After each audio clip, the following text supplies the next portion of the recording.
La chaîne respiratoire, c'est le lieu de production de l'ATP. L'ATP, c'est une forme d'énergie utilisable par la cellule. On avait dit que les glucides, lipides et protéines, ce sont de grosses molécules. On les mange et chaque molécule est dégradée par sa propre voie. Par exemple, les glucides sont dégradés par la glycolyse, les lipides par l'hélice de Linane, les protéines par la transamination. L'essentiel, chaque molécule est différente l'une de l'autre, dégradée par différentes voies. Mais les trois vont nous donner de la même chose. C'est ce qu'on appelle les équivalents réducteurs. Donc, à partir de maintenant, je ne vais plus dire électrons et protons. Je vais dire les équivalents réducteurs. Alors, ces équivalents réducteurs vont alimenter la chaîne respiratoire. Et c'est elle qui va nous produire de l'ATP.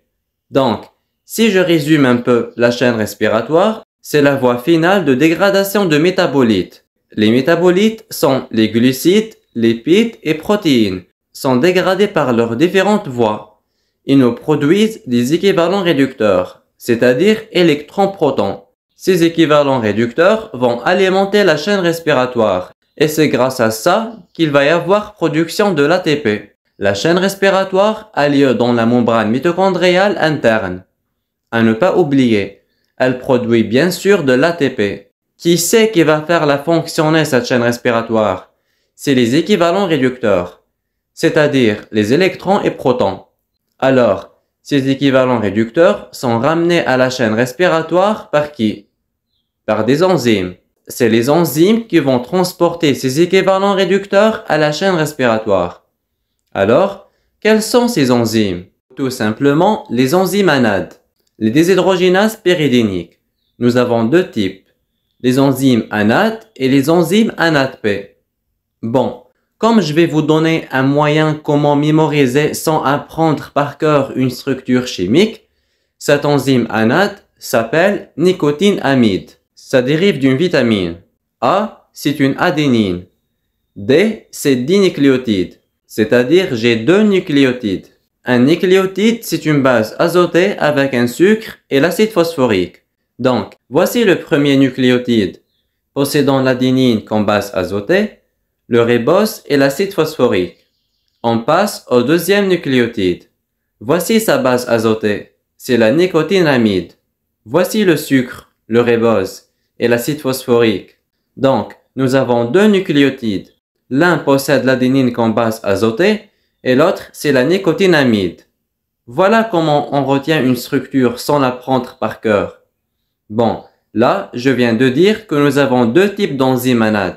Nous avons NAD et NADP, c'est-à-dire en présence de phosphate. Alors, quand le phosphate existe, il se colle sur le carbone numéro 2 du ribose attaché à l'adénine. Il ne se colle pas au ribose attaché à la nicotinamide. NAD et NADP sont des coenzymes qui s'attachent aux enzymes. Donc, nous avons les coenzymes ANAD et le coenzyme ANADP qui vont ramener les équivalents réducteurs. On va voir maintenant comment ces coenzymes fonctionnent ou prendre en charge ces électrons. Ce n'est pas toute la structure qui va prendre en charge les électrons et les protons, mais c'est juste cette petite partie-là. On va la voir.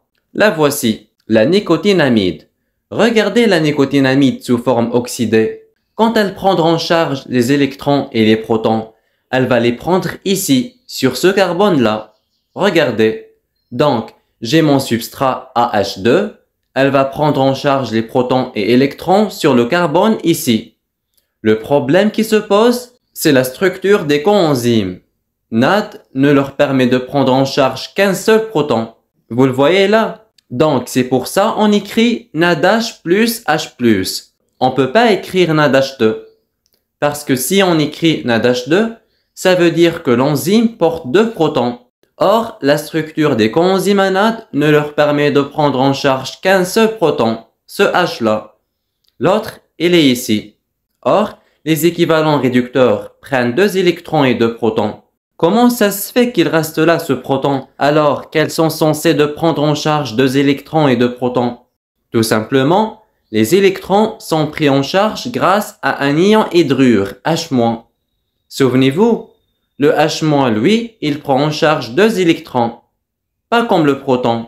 le proton prend en charge un seul électron. Donc, les enzymes NAD ou NADP prennent en charge deux électrons qui sont portés par un ion hydrure. Elles sont obligées de prendre en charge deux électrons. Regardez NAD+, ou NADP+. Regardez, NAD+, ou NADP+, plus 2H. Ici, c'est un ion hydrure, plus deux électrons. Donc, on obtient NADHH+, NADPHH+.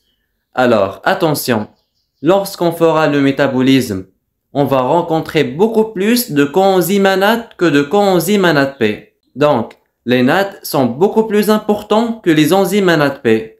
Donc, dans la quantité NAD supérieure à NADP.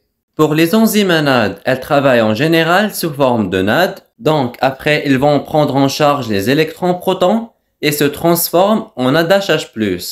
Par contre, les NADP travaillent d'abord sous forme de NADPHH+. Ils vont réduire leur substrat, c'est-à-dire sont des donneurs. Les NAD+, travaillent sous forme oxydée et les NADP+, travaillent sous forme réduite. Les NAD+, on les retrouve dans les réactions d'oxydation et les NADP+, on les retrouve dans les réactions de réduction.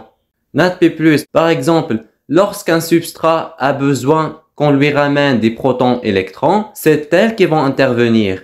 Et celles interviennent quand on a des substrats qui vont donner les électrons et protons. Donc, on avait vu les enzymes pyridiniques, j'ai aussi les déshydrogénases flaviniques. Ça vient de la flavine. C'est aussi une vitamine. Là aussi, nous avons deux types d'enzymes, les FAD et les F-amènes. Facile à retenir. F, c'est flavine. A, c'est l'adénine, la base. D, c'est dinucléotide. C'est-à-dire, j'ai deux nucléotides. Chacun possède une base différente à l'autre. L'un possède flavine et l'autre adénine. Alors, pour la F-amène, flavine mononucléotide. C'est-à-dire, j'ai un seul nucléotide. Et sa base azotée est la flavine. Alors, regardez dans la structure. Voici le F-amène. Donc, flavine mononucléotide. J'ai un seul nucléotide. Voici le phosphate, le sucre et la flavine. Donc, c'est F-amène sous forme oxydée. F-amène réduite, donc elle a pris en charge les protons. La différence entre les FAD et NAD, c'est que la structure des enzymes à FAD leur permet de prendre en charge deux protons. Regardez ici. Donc, la structure leur permet de prendre en charge deux protons. C'est pour ça qu'on peut se permettre d'écrire F-amène H2. Ici, j'ai pas un ion hydrure. C'est clair? On va voir le FAD, flavine, adénine, dinucléotide. Voici le premier nucléotide avec la base azotée. Et voici le deuxième nucléotide avec la base flavine. Donc, la même chose, que ce soit pour le FAD ou le F-amène, on a dit que celle-ci est la partie qui prend en charge les électrons et protons. Donc, de toute cette structure, il n'y a que ça qui va réagir. Je l'ai représenté ici. Donc, voici les protons. Ils sont pris en charge par la structure. Et ça me permet d'écrire F-amène H2 ou FADH2. Donc, FAD ou F-amène plus 2H+, plus 2 électrons, ça me donne FADH2 ou F-amène H2. Donc là, je peux écrire FADH2 et F-amène H2 parce que la structure leur permet de prendre en charge deux protons avec deux électrons.